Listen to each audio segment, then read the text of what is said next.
In the headlines, death toll from Niger petrol tanker explosion rises to 98. Plateau Task Force rescues children from traffickers. Court adjourns Dangote refinery suit against NMDPRA, others to January 30. On the international scene, at least 7 people killed by army at Ghana's Anglo Gold Ashanti mine. Hello there and welcome to the news update on Trust TV at this hour. I am Aisha Salihu. Thank you for joining us.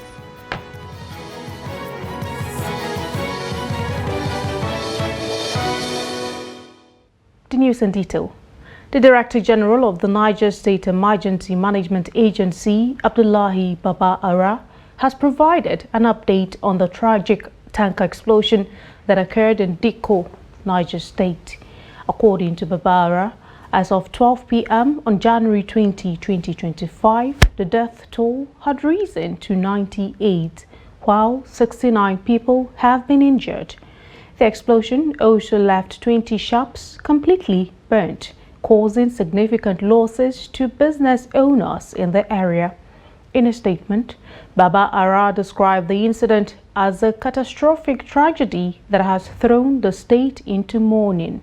He confirmed that rescue operations are still ongoing, with emergency responders working to ensure that the injured receive adequate medical attention and also recover the bodies of those who lost their lives.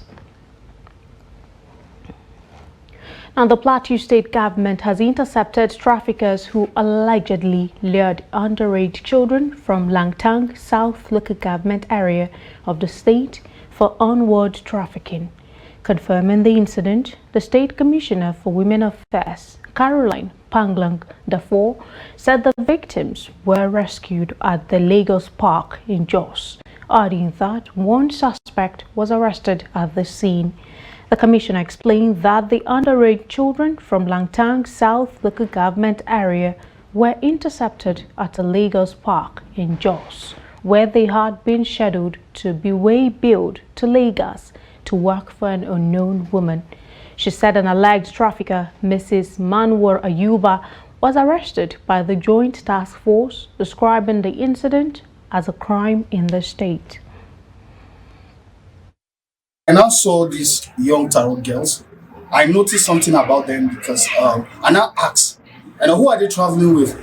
And then I was told, nobody. I said, you are traveling, nobody. How are you going to do? Where are they going to? And all of that. So they said they gave them, the other one removed a piece of paper and then she showed me a contact of somebody, from Langtang South, and then another contact in Lagos. And when she gets to Lagos, she called. And I asked, where is your phone? They don't have a cell phone. Have you been to Lagos before? No. In Jos, say this is our first time in Jos. They don't even know anybody. One of them cannot even speak Hausa, not to talk of English. She can only communicate in Tarok.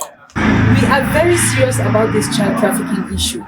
The administration of His Excellency is not like the previous administrations that don't care about all these things. He is very serious and anybody that is caught in this act is going to face the full wrath of the law. We're going to get the agents by the grace of God this night. We'll make sure we pick her up this night, and then we'll be able to know who she is sending this student to in Lagos. And we'll also liaise with our liaison office in Lagos, so we'll see how we can pick the agents in Lagos too. This have to stop. We can't continue like this. So I'm sorry for that because I don't know. Her mother told me she's 16 years and she's the one that gave me the child, not the me who carried.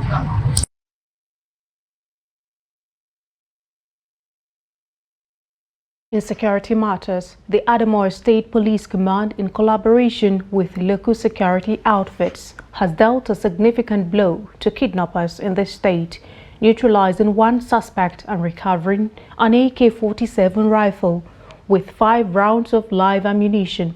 The operation, which took place in Ngurore Yola South local government area, was part of a broader effort by the police to crack down on criminal activities in the state. According to eyewitnesses, the suspect was killed during a raid on a kidnapper's hideout after the criminals attempted to resist arrest by opening fire on the operatives.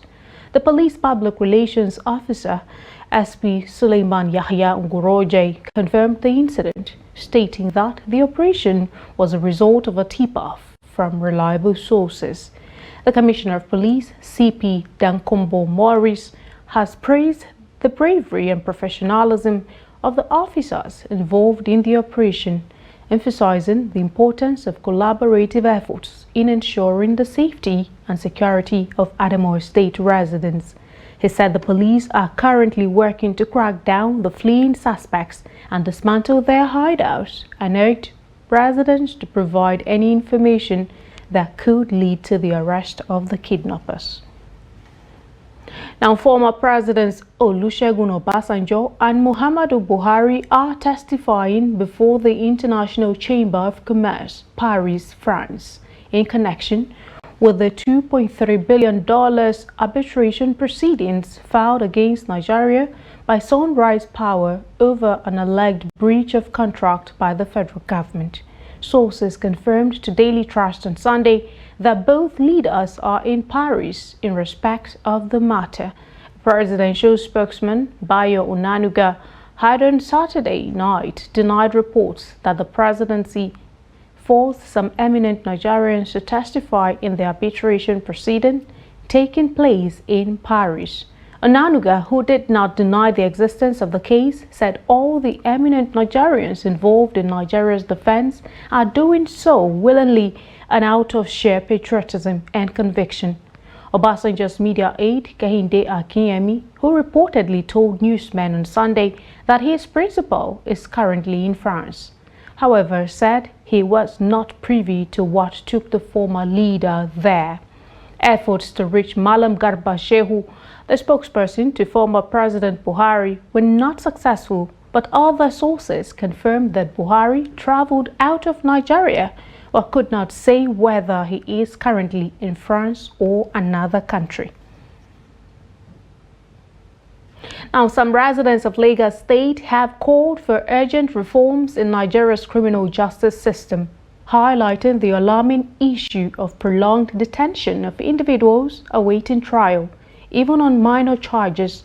They emphasize the critical need for the Lagos State judiciary to regularly review cases to ensure fair and timely justice for all. The report.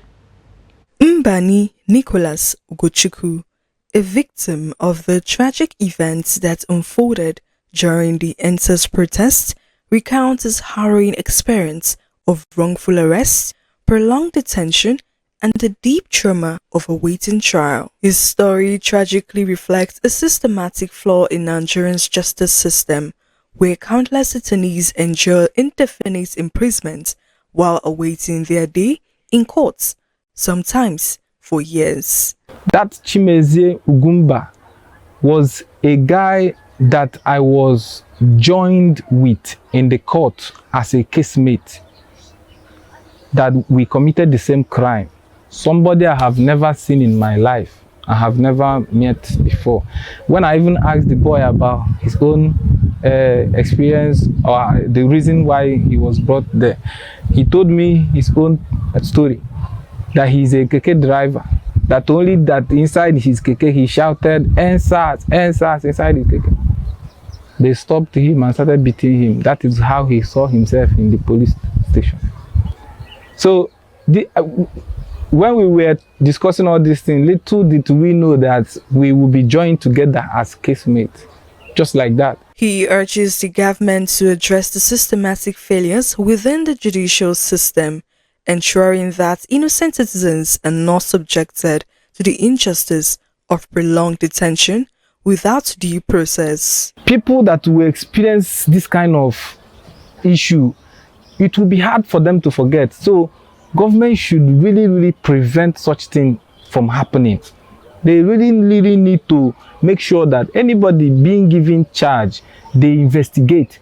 Somebody that deserves to be charged to prison needs to be investigated to know if really he's worth it, or he committed the crime that warrant him to be there. A member of the Take It Back movement and coordinator of its Lead Way committee, Damilare Adinola, echoed these concerns drawing attention to the systematic failures within Nigeria's criminal justice system. Ademola highlighted the plight of individuals facing prolonged trials or unjust detention, urging the government to prioritize urgent and comprehensive reforms. Until you are proven guilty, the law should protect your right, and this includes your liberty. But what do we see? We see a lot of our waiting suspects languishing in jail for years, 3 years, you know, and there's also the part of the police who do not diligently prosecute suspects. There should be punishment for such prosecutors. A concerned Lagos resident, Kunle Ajayi, also raised alarm about the growing concern of individuals being detained for minor offences that should never warrant incarceration. I've been in detention before, and I've met a lot of people that are in detention over cases of night crawling, things that are usually even not in tandem with the Constitution.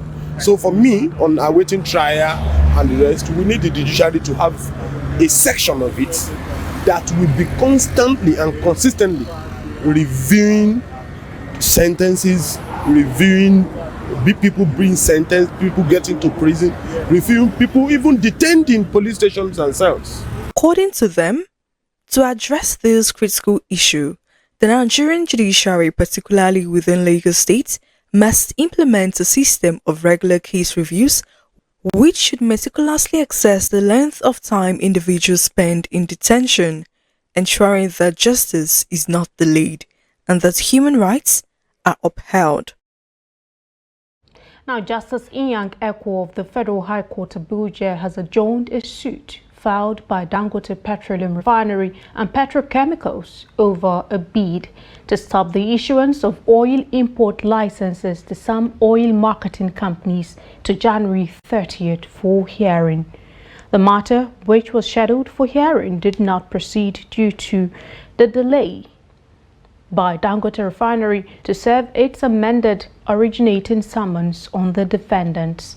Dangote Refinery had sued NMDPRA and Nigeria National Petroleum Corporation Limited as first and second defendants. Also joined as third to seventh defendants, respectively, in the originating summons are AYM Shafa Limited, AA Rano Limited, T-Time Petroleum Limited, 2015 Petroleum Limited, and Matrix Petroleum Services Limited. The oil company had prayed the court to nullify import licenses issued by NMDPRA to the NNPCL and the 5 other companies for the purpose of importing refined petroleum products. Dangote also prayed the court to declare that NMDPRA was in violation of sections 317, subsection 8 and subsection 9 of the Petroleum Industry Act by issuing licenses for the importation of petroleum products. In the meantime, the Petroleum Products Retail Outlets Owners Association has raised an alarm over a looming fuel scarcity in Rivers State due to the activities of a group known as the Association of Distributors and Transporters of Petroleum Products. Petron made this known in a statement by its spokesperson, Joseph Abele, at the weekend. Petron said the crisis between Aditop and petroleum transport drivers has led to the shutdown of the oil and gas sector in Rivers State since January 16th, with potential severe economic implications for the state and indeed the country. According to Petron, the Rivers State government should declare a state of emergency on the activities of Aditop.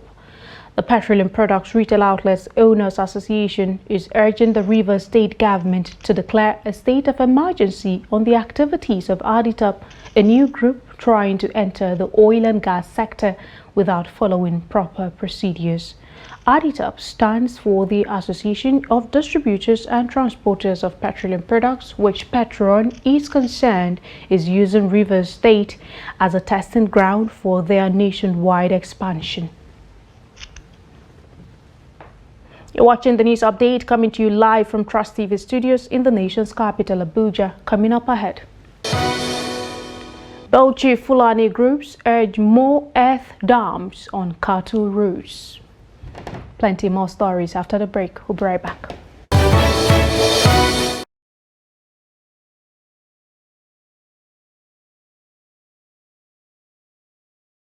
Welcome back and thank you so much for staying. Here is a recap of some of our top stories.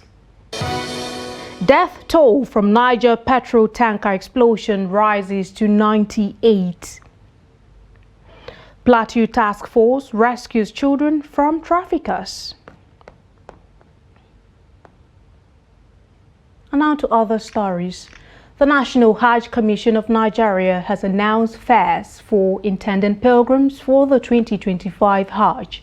A statement by NAHCON's Assistant Director, Information and Publication, Fatima Sanda Usara, said the fare for Borno and Adamawa zone is 8,327,125 naira 59 kobo, while those from the northern zone will pay 8,457,685 naira 59 kobo. According to the statement, intending pilgrims from southern states are expected to pay 8,784,085 naira 59 kobo. Reports say the disparity in the payment is due to each zone's proximity, meaning their airfares determine their cost. Sanda noted that the commission, under the leadership of its chairman, Abdullahi Saleh Usman, has announced sequel to an approval from the office of the Vice President. She added that the modest effort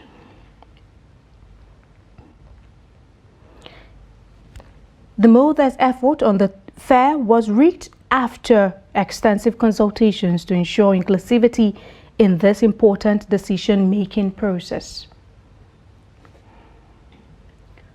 Now, members of the Fulani groups in Bauchi State have again appealed to the federal and state governments to create more earth dams on the national cattle route to serve as a source of water for their animals.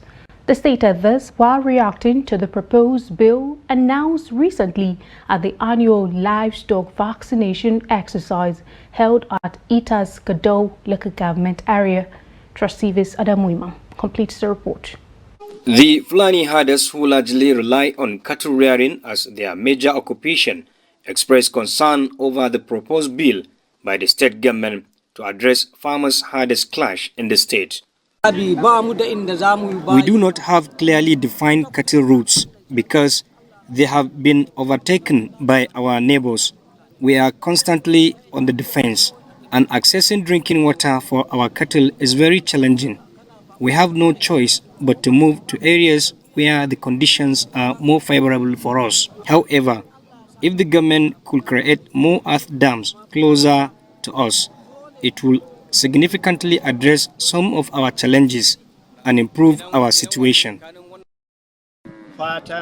We always pray for peace to reign between farmers and herders in our communities. Despite the efforts for the authorities, we continue to appeal for harmony. We believe we are an integral part of this country, no matter where we find ourselves. We have traveled many kilometers to reach this place, and the climate keeps changing with each passing day. There is no water nearby, and when we stop to rest, we find that farmers have already occupied those areas. What can we do?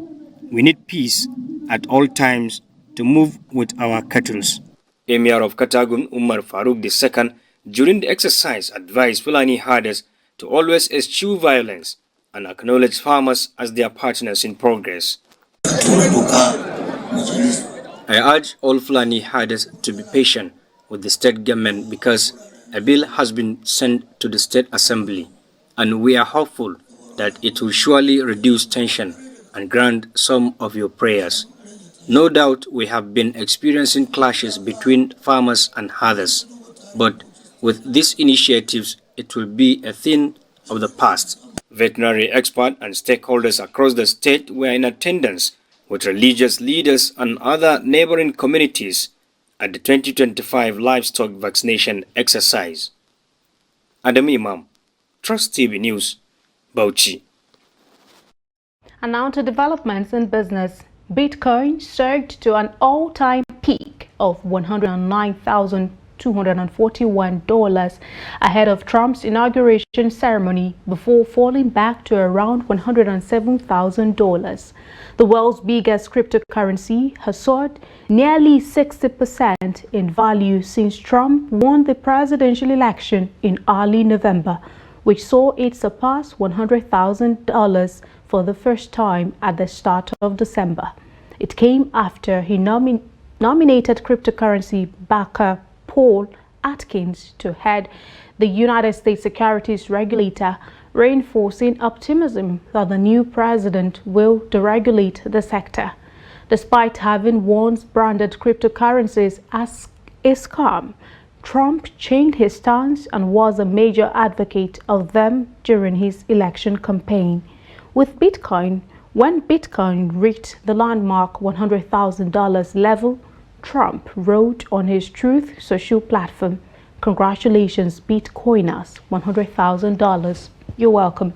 Together, we will make America great again." Away from Nigeria, 7 people lost their lives during a confrontation between soldiers and illegal miners at a mine in Ghana's Ashanti region. According to the military, a group of men, around 60 miners allegedly armed with pump-action guns and homemade weapons, forced their way into the Anglo-Gold Ashanti site and exchanged fire with soldiers, leading to deadly response. A miners' representative denied that they were armed, raising questions about the events. News of the killings triggered chaos in the nearby town of Obuasi, where protesters set company vehicles and equipment ablaze. The Ghanaian government has launched an investigation into the incident, with President John Mahama vowing accountability for anyone found guilty of wrongdoing. Anglo-Gold Ashanti, for its part, said the situation is now under control and assured collaboration with authorities. Now, Donald Trump has been sworn in as the 47th President of the United States. The 78-year-old made a rare comeback for 4 years after he lost to Joe Biden. Trump promised a blitz of immediate orders on immigration and the United States culture wars as he caps his extraordinary comeback. Republican Trump, 78, was a political outsider at his first inauguration in 2017. But as he takes the oath as the 47th United States president, he is surrounded by America's wealthy and powerful. The world's richest man, Elon Musk, Meta boss Mark Zuckerberg, Amazon chief Jeff Bezos, and Google CEO Sundar Pichai all had prime seats in the Capitol alongside Trump's cabinet members. While Trump refused to attend Biden's 2021 inauguration after falsely claiming electoral fraud by the Democrat, this time Biden has been keen to restore a sense of tradition. Biden was joining former Presidents Barack Obama, George W. Bush, and Bill Clinton at the Capitol. Former First Ladies Hillary Clinton and Laura Bush were there, but ex-First Lady Michelle Obama stayed away. And in sports, former Super Eagles captain Austin J.J. Okocha says it is important for football fans in Nigeria to fully support new head coach of the team, Eric Chell. Chell's appointment has divided opinion among football fans and pundits in Nigeria. Okocha said it is important to give the Malian total support to make his job a success. The erstwhile Bolton Wanderers playmaker further stated that it is important for the Super Eagles to qualify for the 2026 FIFA World Cup. And on that note, that's about it on the news update at this moment on Trust TV. Do not forget, you can always follow us across all of our social media platforms and also join our YouTube live stream for more news programs and documentary. I'm Aisha Salihu. Thank you so much for watching. Join us again.